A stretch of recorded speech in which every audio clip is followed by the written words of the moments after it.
সুবহানাল্লাহ সুবহানাল্লাহ পড়ে। আর ফাইলে স্বাক্ষর করার জন্য কেউ যদি আসে বলে দিলে দেন, না দিলে আমি গেলাম, নিজামপুর কলেজ মসজিদে জামাত দাঁড়ায় গেছে, দ্রুত যাইতে হবে। কথা বলেন ঠিক কি না? দিলে দেন। ঘুষখোর আছে না, সেও মূলত কি চায়? জান্নাত। কি চায়? জান্নাত। আমরা কি চাই? জান্নাত। এত সহজ না, আবার খুব সহজ। যদি আল্লাহর দয়া থাকে কোনো টেনশন নাই। এই জন্য আল্লাহর কাছে সবসময় দোয়া করবেন, বিচার চাই না, আল্লাহ দয়া চাই। বলেন বিচার চাই না, কি চাই? দয়া চাই। সম্মানিত ভাইরা, ঘুষখোরের কথা বলার পরে কারো কোনো মনে কষ্ট গেছে নাকি? না। আপনারা যদি এখানে কেউ থেকে থাকেন ছেড়ে দেন না। সুদখোর যদি এখানে থেকে থাকেন ছেড়ে দেন, এখনই ফিরে যান। আমি তো মাঝে মধ্যে এই কথাটা বলি অনেক মাহফিলে। আমার সহকারী ড্রাইভার যিনি আছেন তিনি ভালোভাবেই জানেন, গত 2 বছর ধরে সে একদম নিয়মিত, ওই ছেলেটা ভালোভাবেই জানেন। একই কথা আমি প্রত্যেকটা মাহফিলের ভিতরে এই কথাটা বলি যে এখান থেকে সুস্থভাবে বাড়ি পর্যন্ত যেতে পারবেন কোনো গ্যারান্টি নাই। আনসারে যেতে পারবে? আপনারা যেতে পারবেন? যে আমাদের আনোয়ার ভাই যেতে পারবেন? এটা সম্পূর্ণ আল্লাহর হাতে। কারণ 5টা জিনিসের জ্ঞান আল্লাহ তাআলা নিজের কাছে রেখে দিয়েছেন। এটা কোনো মানুষকে জানতে দেয়া হয় নাই, এমনকি নবী রাসূলদেরকে পর্যন্ত সেটা জানতে দেয়া। এই ওয়াজটা মহিলাদের জন্য ওয়াজ। 1 নাম্বার জ্ঞান হলো ইন্নাল্লাহা ইনদাহু ইলমুস সাআ। কিয়ামত কখন হবে এটা শুধুমাত্র একজন জানেন, তিনি হচ্ছেন আল্লাহ। ওয়া ইউনাজ্জিলুল গায়স, আকাশে মেঘ দেখলেন, সেই মেঘ থেকে বৃষ্টি হবে কি হবে না, এটার জ্ঞান আল্লাহ তাআলা নিজের কাছে রেখে দিলেন। ওয়া ইয়ালামু মা ফিল আরহাম, মায়ের পেটের ভিতরে সন্তান ছেলে হবে নাকি মেয়ে হবে এটাও জানেন একজন, তিনি হলেন কে? আল্লাহ। ওয়া মা তাদরি নাফসুম মাযা তাকসিবু গাদা, আগামীকাল সকালবেলা রিজিক কোত্থেকে তালাশ করবেন সেটাও জানেন আল্লাহ। ওয়া মা তাদরি নাফসুম বিআইয়ি আরদিন তামুত, আপনার আমার মৃত্যু কোথায় কখন কিভাবে হবে এটাও একজনে জানেন। জোরে বলেন তিনি হলেন কে? আল্লাহ। সেদিন একটা মাহফিল থেকে ফেরার পথে পরের দিন ভালো শুনলাম কথাটা।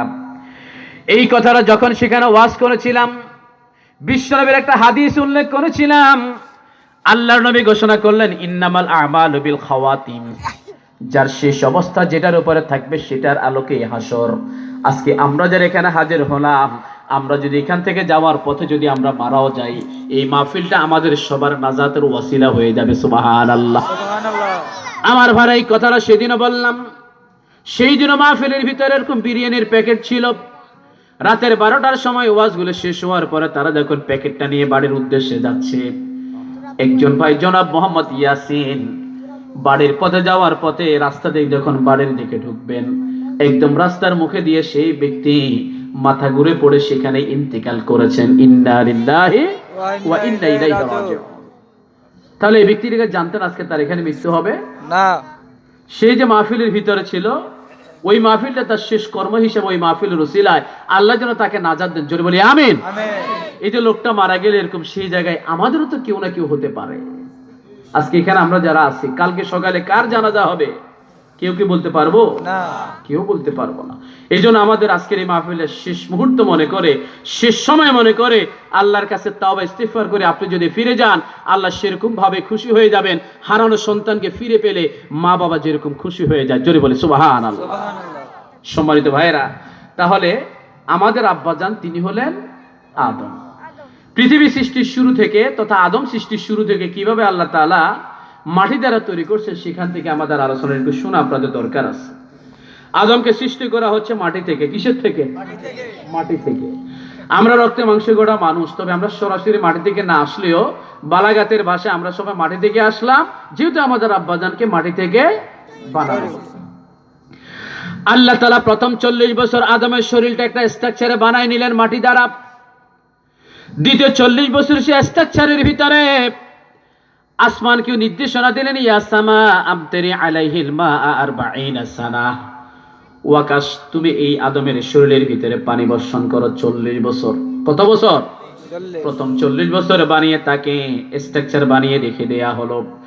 পরবর্তী 40 বছর তার শরীরে পানি বর্ষণ করা হলো। 3 নাম্বার 40 বছর এবার সূর্যকে নির্দেশনা দেয়া হলো, ইয়া শামসুন হাররিক আলাইহি 40 সানা। ওয়াকাশের সূর্য, তুমি আদমের এই কাদামাটির শরীরে 40 বছর সূর্যের তাপ দাও। 120 বছর পরে আদমের শরীরটা হয়ে গেল সূরাতুর রহমানের ভিতর আল্লাহ তাআলা বললেন সলসলিন কাল ফাখার, শুকনো ঠনঠনে মাটিতে পরিণত হলো। এই যে শুকনো ঠনঠনে মাটিতে পরিণত করার ক্ষেত্রে আল্লাহ তাআলা সময় নিয়েছেন কত বছর? জোরে বলেন না, কয় বছর? কথা বুঝেন না আপনারা? 120 বছর পরে আদমের শরীরে রূহ ফুৎকার করে দেয়া হলো। আদম মোচড় দিয়ে উঠলো, একটা হাসি দিল, হাসির সাথে সাথে মুখ থেকে বের হলো রবের প্রশংসা। জোরে বলি আলহামদুলিল্লাহ। কার প্রশংসা? আল্লাহর প্রশংসা। ওয়ালহামদুলিল্লাহি তামলাউল মিজান। একবার আলহামদুলিল্লাহ পড়বেন, মিজানের নেকির পাল্লা আল্লাহ তাআলা নেকি দ্বারা পরিপূর্ণতা দান করবেন। সুবহানাল্লাহ বলেন না? সম্মানিত ভাইয়েরা, আদমের মুখ থেকে বের হলো আলহামদুলিল্লাহ, আল্লাহর প্রশংসা। 120 বছর পর আদমের শরীরে রূহ উৎকার করে দেয়া হলো। এবারে কিছুদিন যাওয়ার পরে একজন পুরুষ, প্রাপ্তবয়স্ক একজন পুরুষের কি প্রয়োজন আল্লাহর কাছে জানা আছে না নাই? কথা বলেন, জানা আছে না নাই? আল্লাহ তাআলা বাম পাজর হাট থেকে তার সঙ্গের সৃষ্টি করলেন মা হাওয়া। দুজনে মিলিত হলেন, সে ওরস থেকে জোড়ায় জোড়ায় আল্লাহ তাআলা দুনিয়াতে মানব পাঠাইলেন। প্রথম জোড়ার ছেলের সাথে পর জোড়ার মেয়ে, প্রথম জোড়ার মেয়ের সাথে পর জোড়ার ছেলে, ক্রস ম্যাচিং করে বিবাহের ব্যবস্থা করে দুনিয়াতে আমাদের আসার ব্যবস্থা করে দিয়েছেন। জোরে বলে সুবহানাল্লাহ। বড় ঘটনা কুরবান আসছে, সেটা বল আপনারা শুনবেন, হাবিল কাবিলের কাহিনী। আমরা ওইদিকে যাব না। এই যে দেখেন, আদমের জন্য সঙ্গের সৃষ্টি করা হলো। ওয়া খালাকনাকুম আজওয়াজা, আল্লাহ জোড়া জোড়া সৃষ্টি করলেন। এখন অনেক ছেলে বিয়ে করতে পারে না, পছন্দ হয় না, দেরি হয়, অনেক মেয়ের বয়স হয়ে যায়, বিয়ে হয় না। এটা নিয়ে এত হতাশার কিছু নাই, কারণ তার জোড়া আল্লাহ তাআলা নির্ধারিত রেখেছেন। হবে ইনশাআল্লাহ, তাকদীর, এটা হবে। এই যে জোড়া জোড়া সৃষ্টি করার মাধ্যমে স্বামী স্ত্রী বিয়ে হলো। বিয়ে হওয়ার পরে তারা যখন স্বামী স্ত্রীর বিয়ে হওয়ার পরে তাদের ওরস থেকে যে সন্তানগুলো দুনিয়ার জীবনে আগমন করবেন, তাদের আসার প্রক্রিয়াটা আদম থেকে আল্লাহ তাআলা একটা জিনিস গ্রহণ করেছেন। এই অবস্থা বন্ধ করো। আদমকে যেভাবে সৃষ্টি করলেন 120 বছর পর রূহ ফুৎকার করার জন্য, 2 ফোঁটা পানি স্বামী স্ত্রী মিলনের ফলে 2 ফোঁটা পানি যখন 1 ফোঁটায় পরিণত হলো, ওই 1 ফোঁটা পানি থেকে আল্লাহ তাআলা আমাদেরকে সৃষ্টি করলেন। সুবহানাল্লাহ বলবেন না? যেটাকে বলা হয় নুতফা। কি বলা হয়? নুতফা। 1 ফোঁটা পানি। আপনি কচু গাছ, আপনাদের এখানেও থাকতে পারে কচু গাছ, কুয়াশার পানি বলেন, বৃষ্টির পানি বলেন,